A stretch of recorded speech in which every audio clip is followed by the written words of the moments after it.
Olá pessoal, eu sou o professor Adriano Viaro, mais uma vez com meu amigo Fernando Drummond, direto dos estúdios do Arquivo Estranho, na praia de Copacabana, na cidade mais bela do mundo. E aí, Drummond, mais um episódio, mais uma convidada interessantíssima. O que dizer, meu irmão? Dizer que a gente está extremamente honrado, né, Ed? Eu conheci seu trabalho, confesso, há pouco tempo, mas para mim é uma honra imensa, depois de ter estudado amplamente o que você já fez, estar aqui na sua presença. Muito obrigada. E olá, pessoal do Arquivo Estranho. Honra minha e muita alegria estar aqui presente hoje com vocês. O nome, eu quero partir do nome, Ed Van Fel. Apelido de escola. Meu nome é muito grande. Eu não vou contar porque ele é um dos meus segredos, sabe? Pra deixar a aura de mistério. Mas ninguém nunca acertou. Nunca. Então eu tive a minha vida inteira de apelido. No segundo grau eu era Dona Beija, porque eu usava os cabelos presos, tinha uns brincos grandes. Uma professora de história achou parecido e ficou. Ninguém sabia meu nome porque eu não conseguia lembrar. No primeiro ano de patologia, oitava série ainda, uma amiga minha começou a me chamar de Ed Van Halen, porque tinha muito cabelo e tinha aquela coisa meio buqueira. Então pegou. Então virou Ed Van Halen, Ed Van Halen, Ed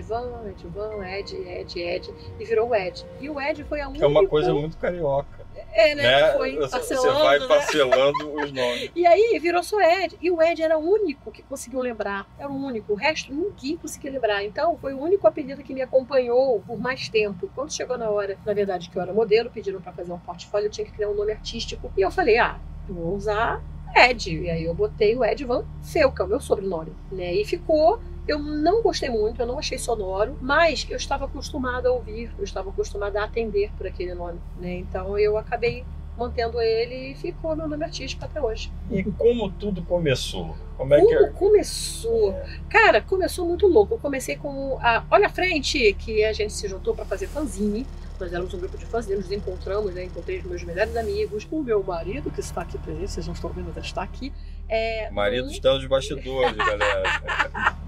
E a gente se encontrou ali num curso de quadrinho do Ofelino de Almeida. E a gente era tudo garotada, fazendo faculdade, cheio de ideia na cabeça, fazendo quadrinho, e a gente se encontrou ali tipo uma gêmea, todo mundo se encontrando ali com muitas ideias. E a gente resolveu fazer fanzine, a gente jogou muito RPG, e uma hora a gente partiu pro fanzine. Do fanzine... Fanzine é tipo uma publicação independente que você faz na base da Xerox. E você vende na mão. É uma coisa bem... Não tinha internet, tá, gente? Era uma época dos dinossauros ainda. E aí a gente fez o fanzine. Quando a gente chegou no 6º número do fanzine, a gente falou, vamos evoluir, vamos vender para uma editora. Porque nós éramos loucos, cara. Um monte de jovem aqui não tem noção. A gente era muito maluco, sabe? Uma coisa meio pirada. E a gente começou a ir em todas as editoras que a gente conhecia. Claro que a gente tomou não.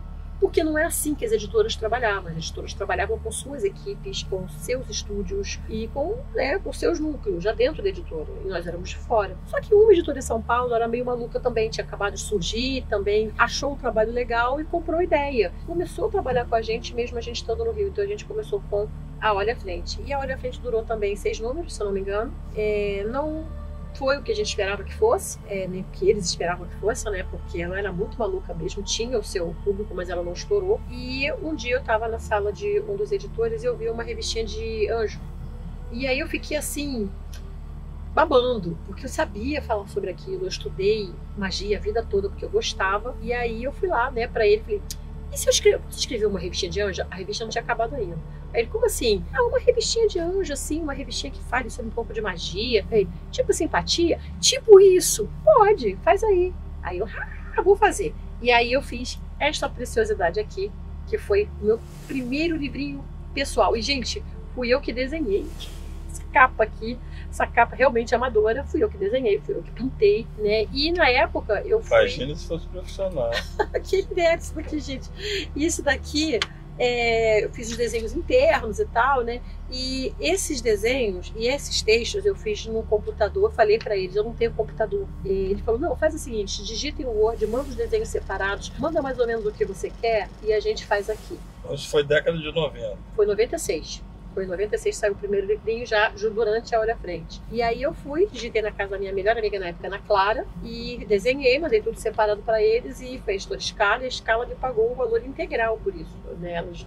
E eu achei o máximo que o primeiro valor desse daqui eu consegui comprar um computador, e a partir daí toda a equipe começou a comprar também seus computadores e a gente começou a produzir.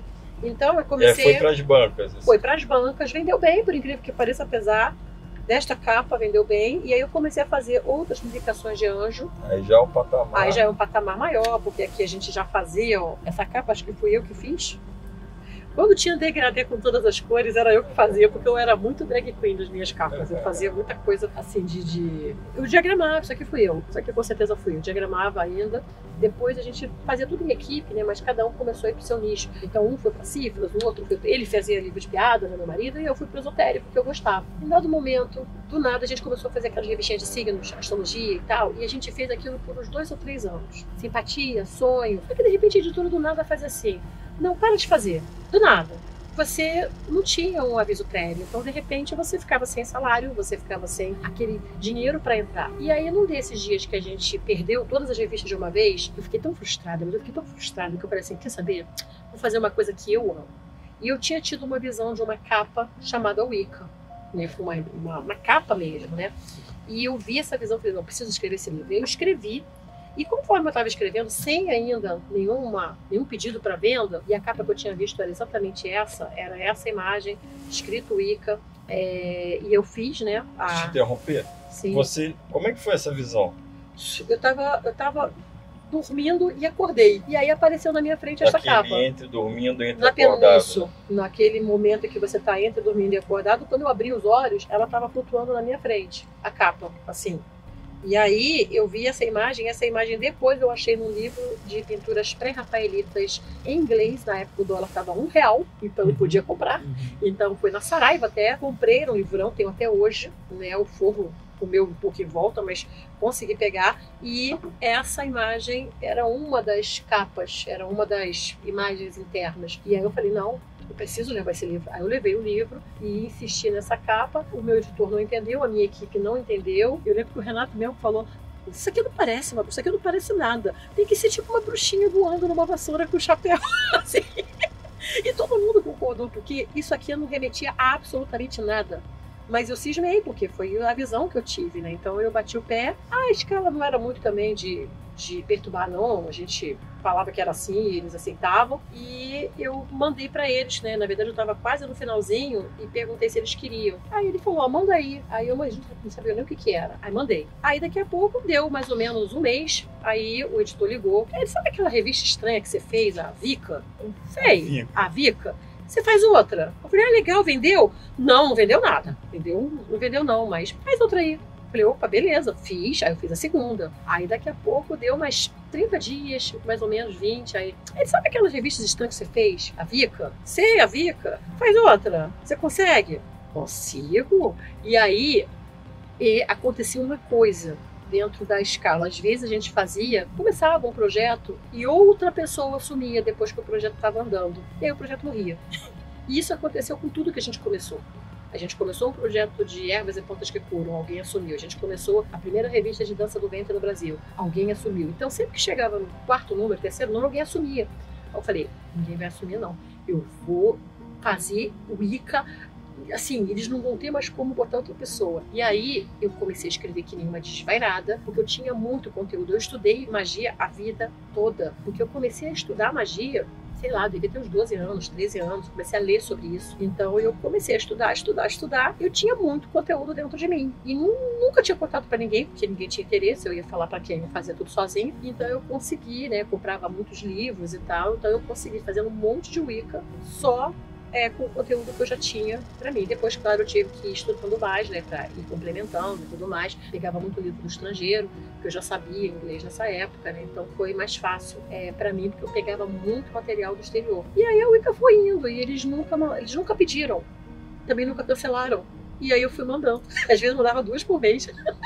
Eles iam publicando. Eles iam publicando. Aí um dia eu mandei uma com o título seguinte: quem é quem e o que era aquilo?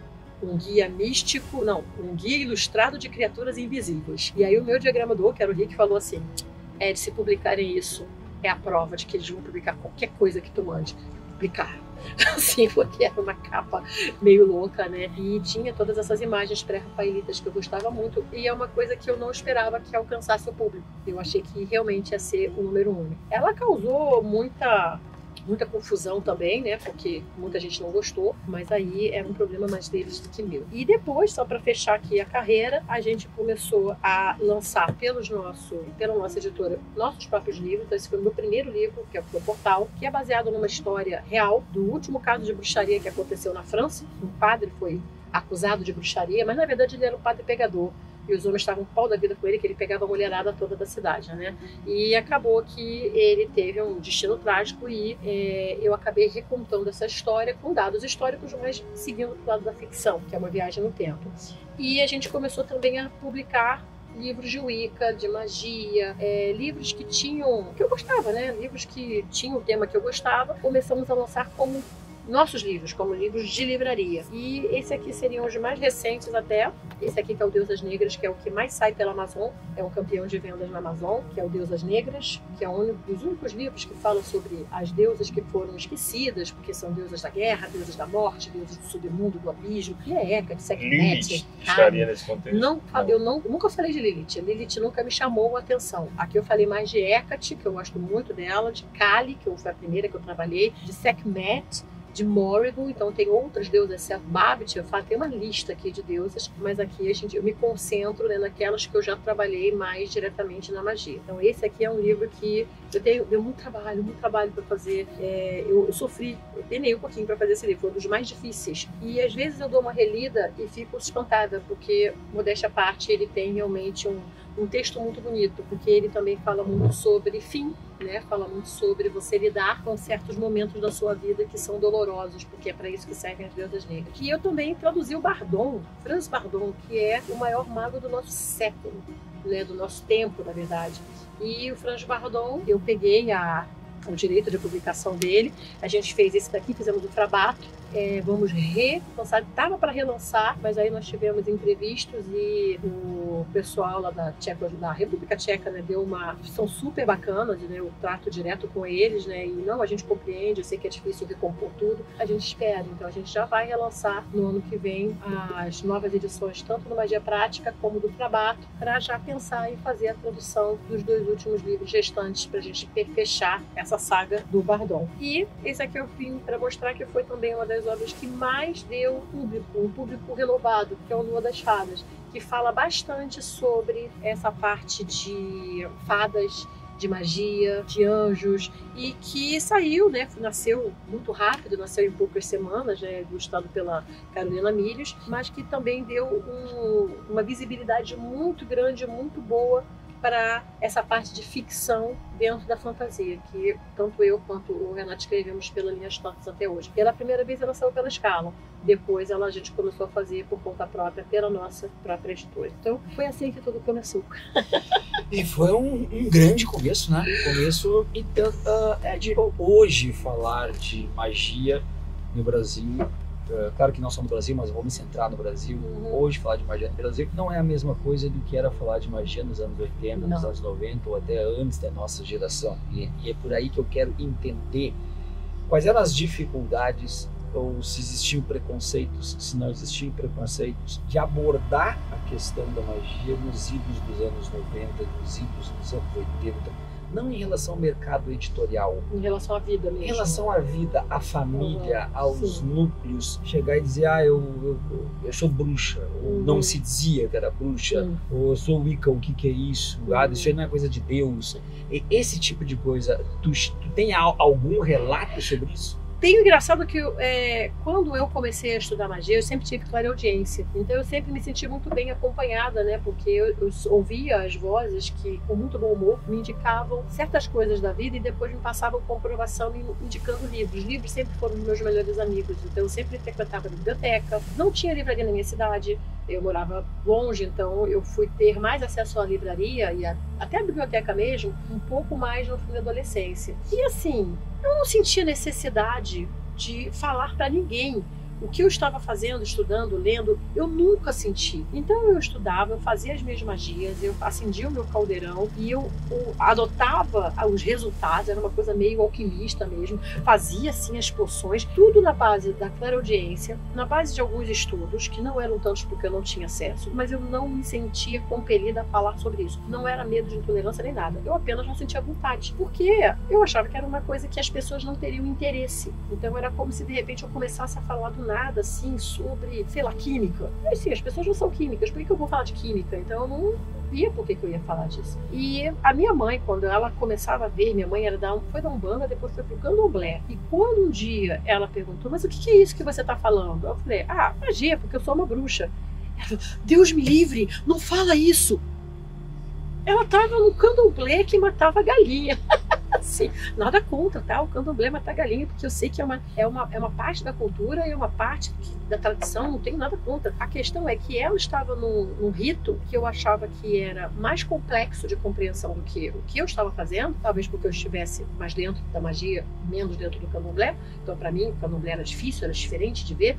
E ela ficava horrorizada com o que eu fazia, né? Então, ela morria de medo, ela não gostava, meu pai não ligava, né? Então, eu preferia não falar. Então, com ela eu não falava muito, eu fazia minhas coisas e continuei fazendo, continuei vendo os resultados, continuei estudando os pantágonos, continuei estudando papos, guaita, Blavatsky, que eu estudava esses magos, eu achava a história deles muito interessante. E eu fui perceber que havia uma solidão muito grande das pessoas que praticam magia quando eu comecei a receber sacos e sacos de cartinhas para Wicca. Até para os anos comecei a receber muita cartinha. E aliás, o nome Wicca me veio a primeira vez quando alguém mandou eu fazer livrinho de anjo. E alguém mandou pra mim, nossa, Ed, você é minha inspiração, hoje eu quero ser uma Wicca que nem você. Eu fiquei assim, o que é uma Wicca? Que será isso? E aí eu fui pesquisar e descobri que era uma coisa americana, era uma coisa que não tinha chegado no Brasil direito. E aí, na verdade... Isso chega quando ao Brasil? Porque eu me lembro que foi a primeira coisa que eu estudei de bruxaria, foi o Wicca. Isso chega mais ou menos quando, para você? Para mim chegou neste momento. 97, 98. Para mim chegou mais ou menos nesse momento, que foi quando essa menina eu acho que eu conheço o Wicca isso. com 2000, o nome 2000. Eu acho que ela citou isso. Aí eu comecei a estudar a Wicca. E aí eu comecei a entender, só que aí eu fiz uma Wicca diferenciada, que não era aquela Wicca quadrada que as pessoas estavam acostumadas no Brasil, estavam acostumadas lá fora, porque eu lia muito livros de fora. Então eu trouxe uma Wicca que era de fora, que era uma Wicca mais aberta, é uma Wicca que se adapta ao sistema que você tem aqui, é uma Wicca que se adapta até os elementos que você tem aqui. Tinha gente que estava importando mandrágora lá de fora, que era uma fortuna, quando você podia usar similares no Brasil muito mais fáceis, como por exemplo gengibre. Então eu fui muito atacada. Eu ganhei muito inimigo, porque o tipo de Wicca que eu, digamos que eu escrevia, era inclusiva e era abrangente. Qualquer um pode fazer, você não precisa largar a sua religião, você não precisa entrar em conflito com a sua família, você não precisa ficar mal, é para fazer bem. Por que você vai usar isso como um veículo de estresse? Não, é para você se sentir bem, siga o seu caminho, mas não precisa entrar em conflito com ninguém, porque as pessoas eram muito bélicas, elas já queriam brigar. Não, porque eu sou um bruxo, você tem que me aceitar. E eu não via muito porque isso. Você é o que você quiser, não precisa brigar com ninguém por isso. Deixa eu pegar um gancho nesse ponto, que para mim sempre foi uma dúvida. A Wicca sempre, pelo menos a mim, me pareceu mais, você citou vários magos, né? Uhum. Muito mais ligada ao feminino, né? Sim, mas existe o Wicca homem? Tira essa dúvida para nós. Olha, existe assim, porque o que acontece? E olha só, quem é o grande nome da Wicca tradicional? Gerald Gardner, homem. Então assim, por quem eu comecei a ler a Wicca? Scott Cunningham, homem. Então assim, como pode ser uma religião tão feminina se os homens é que trouxeram para cá? Agora a gente já tem outros nomes femininos e tudo mais, mas eu acredito que a Wicca, ela tem uma conexão com a deusa. Ela tem uma conexão de que Deus seria feminino.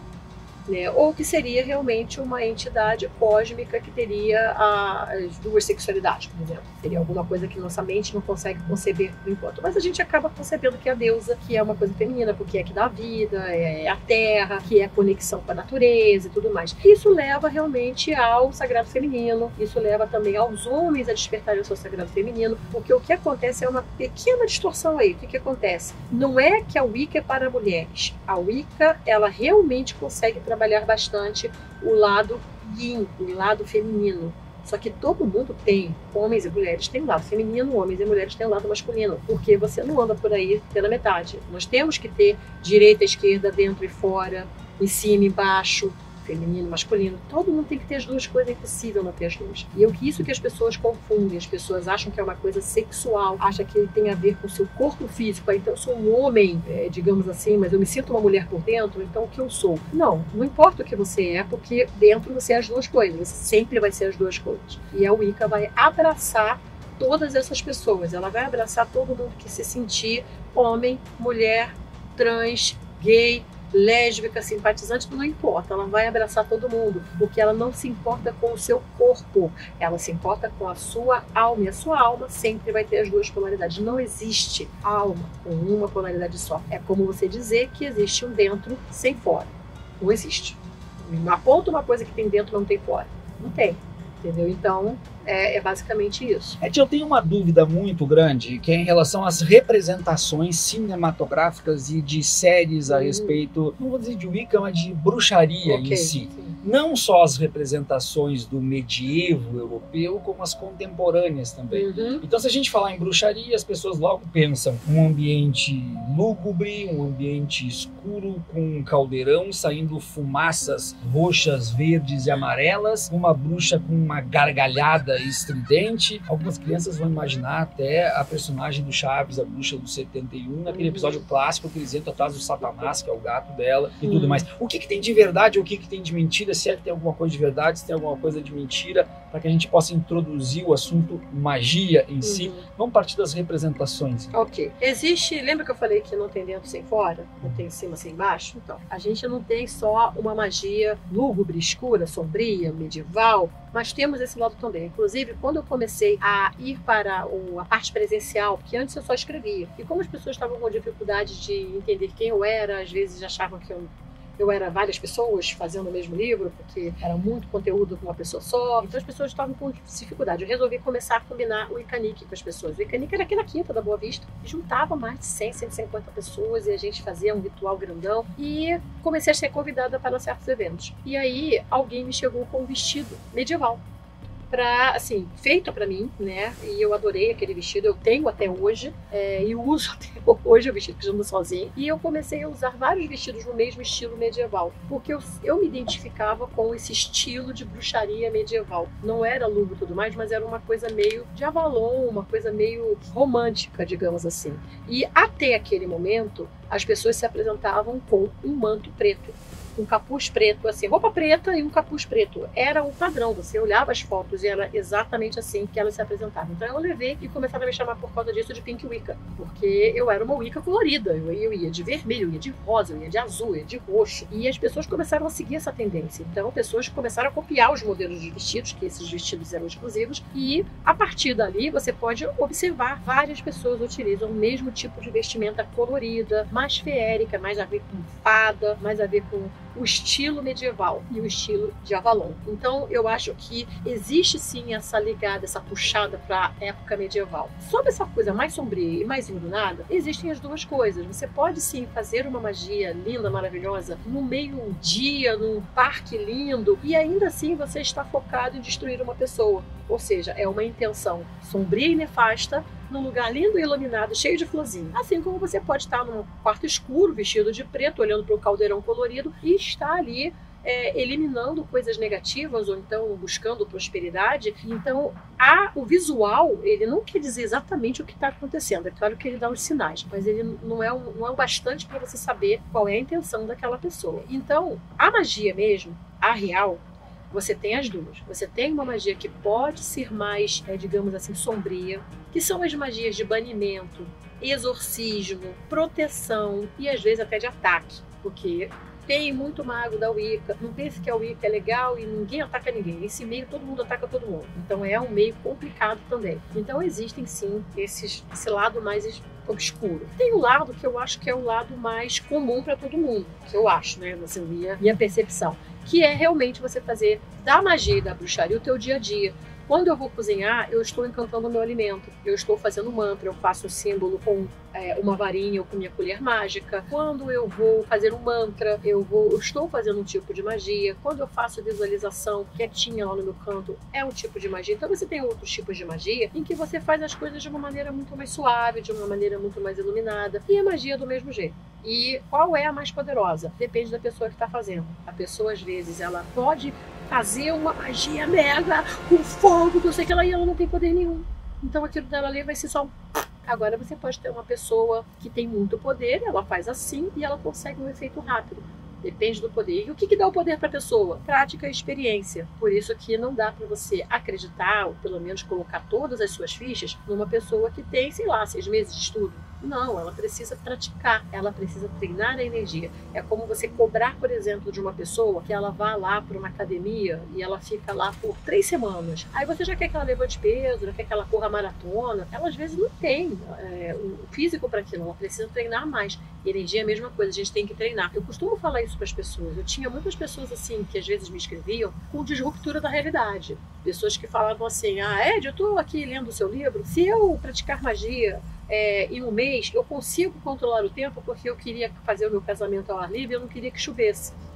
Assim, então a pessoa ela tem uma visão muito Harry Potter, muito supernatural da coisa, sabe? Ela tem uma visão meio mágica. Porque Hollywood é mágica, gente. Ali você tem que fazer as coisas de uma maneira... Mas isso é impossível, mesmo com o avanço.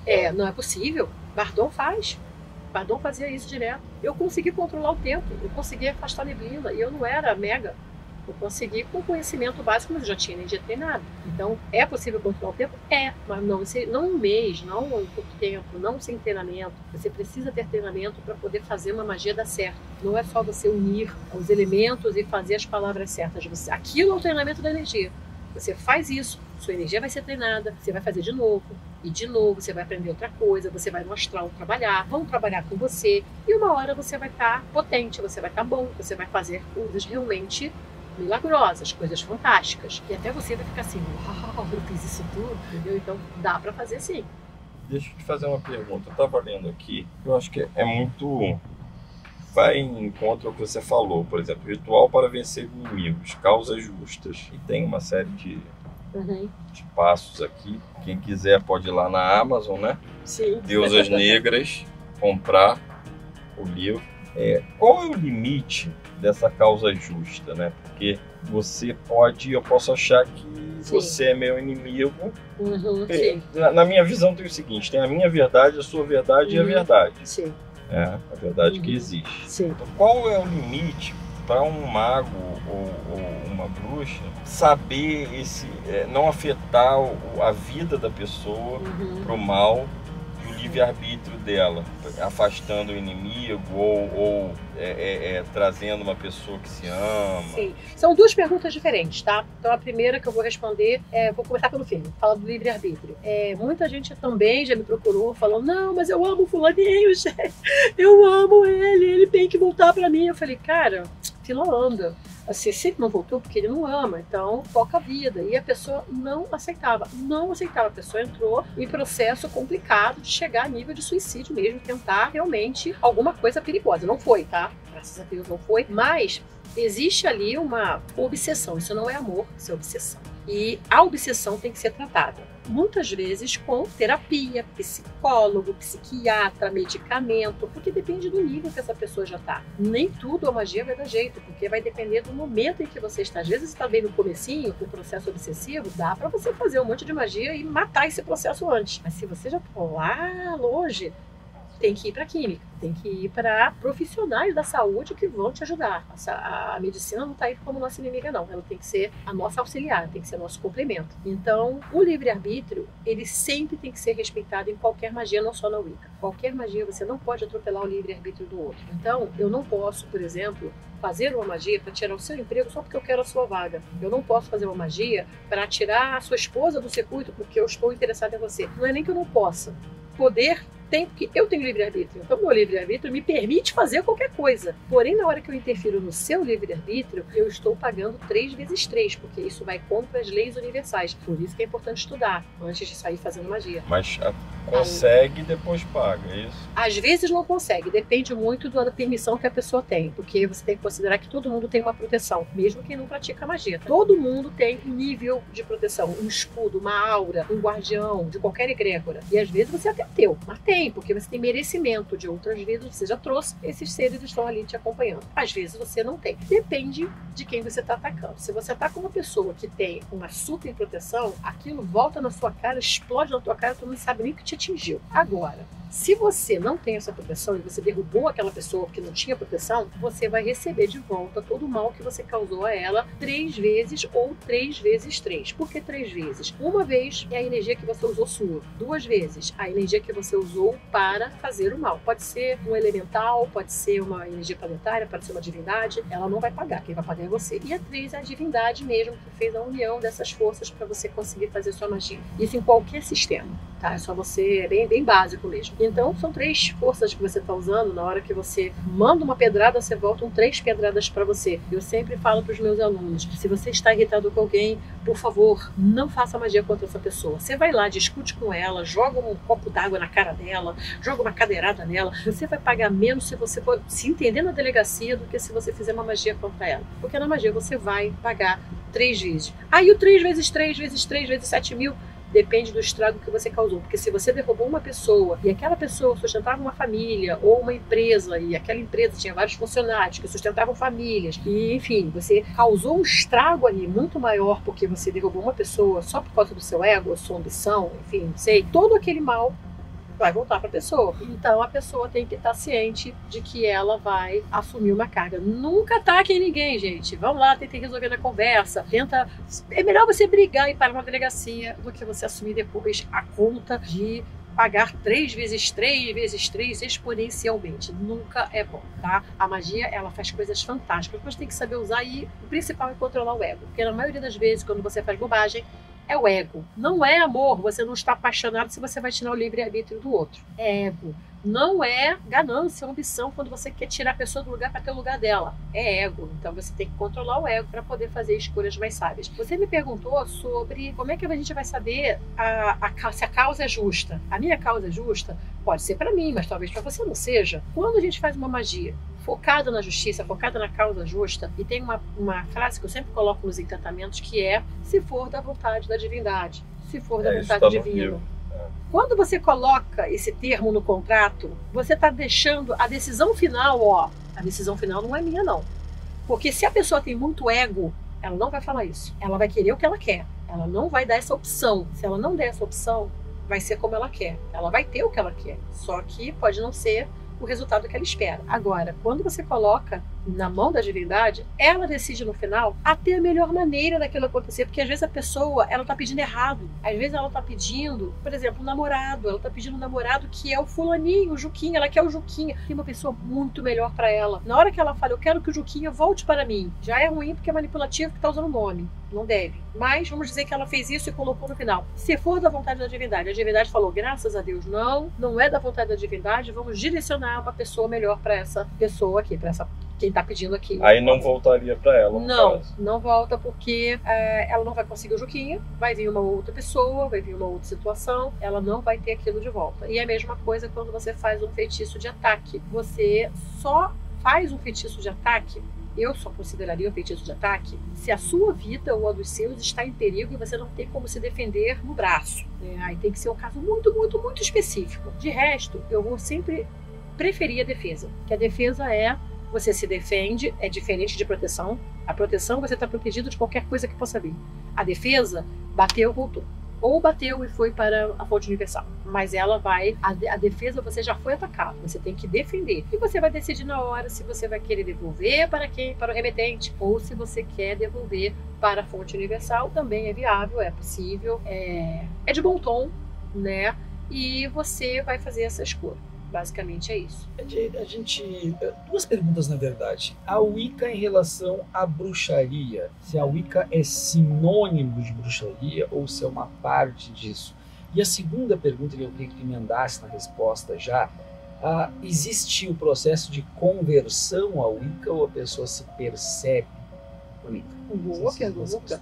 Tá. Não, a Wicca, ela não é a única forma de bruxaria. A bruxaria abarcaria a estregaria, a magia natural, a magia celta, tem magia templária, tem alta magia, tem magia teúrgica, tem magia elemental, tem magia dos dragões, tem todo tipo de magia que você imaginar. A Wicca é um tipo de magia. Seria como se você pegasse uma vertente da magia, né? Como se você tivesse digamos assim, um tema dentro da bruxaria, uma fatia, né, daquela pizza enorme que é a bruxaria, que é o Wicca, que vai trabalhar com a natureza, que vai trabalhar geralmente com a união da natureza, o respeito à natureza, trabalha muito com a conexão com a divindade através da natureza, através dos sabás, dos esbais, que são épocas que você marca para você conseguir seguir o ritmo do planeta, o ritmo da sua vida, você entrar no seu ritmo correto, você entra, na verdade, em harmonia, tá? Então a Wicca, ela visa muito a harmonia em todos os sentidos. A maioria das pessoas acaba não se aprofundando, então acaba achando que a Wicca é só jovens bruxas, é só do amor à sedução, então não é um pouco mais do que isso, mas aí requer um pouco mais de aprofundamento. Mas ela é uma fatia, ela é uma vertente. E não, na minha forma de praticar a Wicca, eu amplio a Wicca para tudo que a bruxaria puder me trazer. Então tudo para mim, né, faz parte da Wicca, porque eu coloco tudo junto, porque eu acredito o seguinte: a Wicca é muito baseada nos conceitos celtas. E os celtas, eles eram muito... eles saíam das suas tribos e iam para outros locais, né, quando aquela vila, aquele vilarejo estava muito cheio, não era vilarejo, não, era mais uma tribo. Quando aquela tribo estava muito cheia, separava-se ali um grupo de pessoas jovens e iam para outro lugar para formar uma outra tribo. Às vezes eles chegavam nesse outro lugar, já tinha gente morando. Então o que eles faziam? Eles absorviam os conceitos místicos e mágicos e culturais daquele grupo e viravam uma outra coisa. Então hoje você tem, por exemplo, nomes de entidades do lago, por exemplo, que são diferentes, mas têm a mesma descrição. É como se você dissesse que a Yara, a Dama do Lago, a Sereia, todas elas fossem na verdade a mesma coisa e mudassem apenas a nomenclatura de região para região. Então, eu acredito que se eles eram inclusivos, por que nós não podemos ser hoje inclusivos? Né? Já que a base da Wicca foi essa cultura celta. Então eu acabo buscando muito a inclusão, desde que não quebre as regras básicas, que é o respeito à natureza. Então o Wicca não pode ter sacrifício. Não pode ter. E aí, respondendo a sua pergunta, a pessoa tem que se converter ou a pessoa se percebe? Eu acredito que é uma escolha. Muita gente prega que você tem que se iniciar, que você tem que fazer iniciação. Você não tem que nada. A minha já começa por aí. Até porque a bruxaria, ela é o ápice da revolução. A bruxaria é aquela que fala: eu vou fazer a minha espiritualidade sem depender de um templo, de uma igreja, de um pastor, de uma pessoa. Eu vou viver a minha espiritualidade através da magia mais antiga. Isso é a bruxaria, tá? E ela é uma prática também. Então ela é tanto uma religião como uma prática. Como religião, você vive e você escolhe como você vai viver. Como prática, você pode ter a sua religião, que pode ser qualquer uma, e na prática você vai conseguir as coisas que você quer, seja proteção para sua família, para o seu lar e tal, e vai usar a prática da bruxaria. Então você tem tanto como uma percepção de prática como de religiosidade mesmo, né? De viver aquela religião. E eu acho que a pessoa não tem que nada, ela tem que ser livre, e se ela gosta de praticar a Wicca e ela não sente necessidade nenhuma de iniciação, beleza. Se ela sente um chamado, puxa, eu gostaria de ter uma iniciação, ela deve buscar isso, porque a iniciação te dá algumas vantagens interessantes. A iniciação, ela te dá mais proteção, ela te dá mais acessos mágicos, dependendo de quem está te iniciando. Então você vai mais longe dentro e mais rápido com uma boa iniciação. Em compensação, se você se inicia com uma pessoa que não é tão legal, que não tem tantos acessos, ou que já tem muitas dívidas dentro da própria magia, você acaba pegando um pouco dessa carga, então acaba não sendo uma coisa boa. Eu sempre falo para a pessoa: se você não confia em quem, ou não conhece quem vai te iniciar, é melhor não se iniciar, espera um pouco, não seja afobado, né? Porque a pessoa certa vai aparecer para você. Ed, você é uma escritora de sucesso, você tem um casamento, né, de sucesso. Muita gente diz o seguinte, isso eu já ouvi em terreiros que eu fui, já ouvi com videntes, por que não acertar na Mega Sena, né? Me dá os 6 números da Mega Sena, enfim. Gente, vocês pensam que eu nunca pedi isso, não? Gente, eu já pedi muito isso daí. Já usei pêndulo. Teve uma vez que eu fiz assim um ritual, né? Eu quero ganhar na raspadinha. Eu vou ser uma pessoa bem humilde, tá? Eu quero raspadinha. E aí eu fiz com pêndulo lá e tal. Eu fiz tudo o ritual. Eu peguei meu pêndulo. Fui na banca de jornal do meu bairro. Na época eu morava em Vila da Penha. Aí eu dono da banca também conhecia, mas eu tinha que entrar. Eu não posso entrar pra ver o negócio aí. Aí onde você tá? Pode. Aí eu entrei, aí aquele monte de raspadinha, aí eu ia assim com o pêndulo. Aí quando o pêndulo balançava, aí eu ia pegando. Aí eu fui comprando todas as raspadinhas onde o pêndulo balançava. Eu gastei R$20 na época. Eu ganhei exatamente R$20. Porque tinha R$2 em um, 50 centavos em outro, R$1 em outro, 50 centavos. Aí eu olhei assim e falei, poxa, não foi bem isso que eu pedi. Aí as vozes, você pediu pra ganhar no raspadinho. Você ganhou.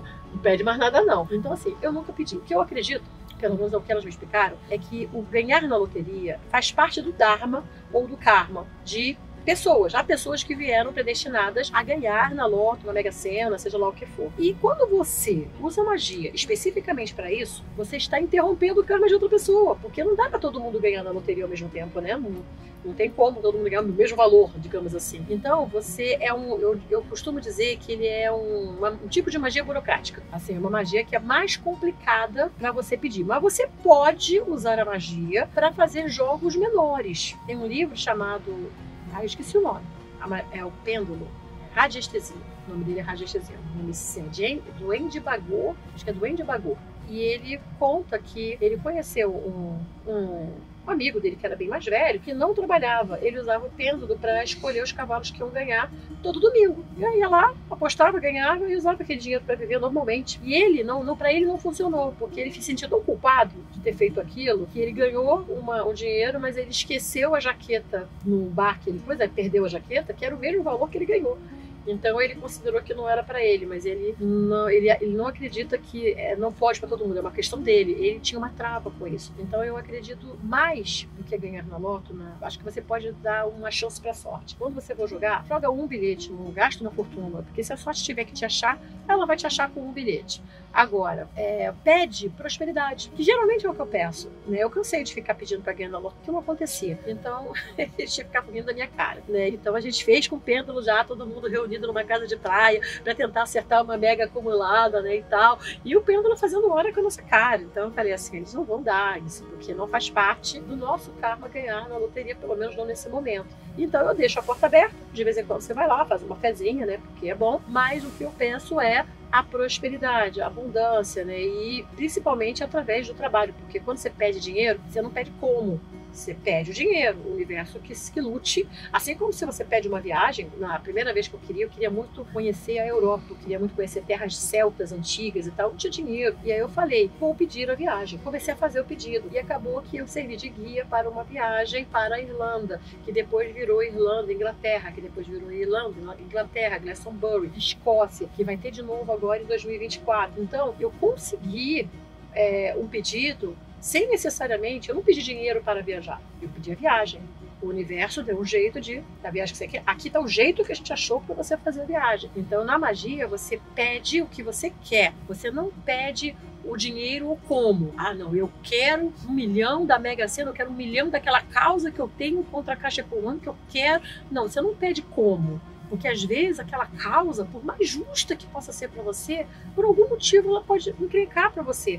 Mas aí o dinheiro vai vir para você de alguma outra maneira se você pedir direito. A grande maioria das pessoas, às vezes, não tem sucesso na magia, porque não sabe pedir, pede errado. Aí tem o que pediu, aí reclama, porque não sabe pedir. Entendeu, gente? Tem que saber pedir.